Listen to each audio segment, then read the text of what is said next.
दिव्यांगजनों के लिए नौकरी का सुनहरा मौका है। रायपुर जिले के दिव्यांग युवाओं को रोजगार से जोड़ने के उद्देश्य से विशेष रोजगार कार्यालय रायपुर में 5 जून को रोजगार मेले का आयोजन किया जाएगा। ये रोजगार मेला शासकीय कन्या पॉलिटेक्निक कॉलेज बैरन बाजार रायपुर में सुबह 11 बजे से दोपहर 3 बजे तक आयोजित होगा। रोजगार मेले में चयनित अभ्यर्थियों को उनकी योग्यता और पद के अनुसार प्रति माह लगभग 11,000 रुपए से 30,000 रुपए तक का वेतन दिया जाएगा।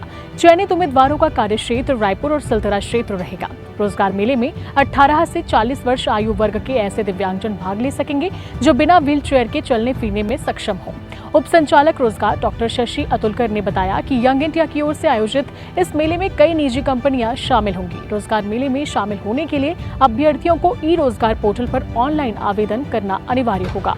इच्छुक अभ्यर्थी शैक्षणिक प्रमाण पत्र, दिव्यांगता प्रमाण पत्र, स्थानीय निवासी प्रमाण पत्र, रोजगार पंजीयन प्रमाण पत्र, आधार कार्ड, पासपोर्ट साइज फोटो और अन्य आवश्यक दस्तावेजों की मूल और छायाप्रति के साथ उपस्थित हो सकते हैं। तो आपके आसपास भी ऐसे दिव्यांगजन हैं जो रोजगार की तलाश में है, तो उन तक ये वीडियो जरूर शेयर करें और ऐसे ही खबरों के लिए सीजी भास्कर के साथ बने रहें।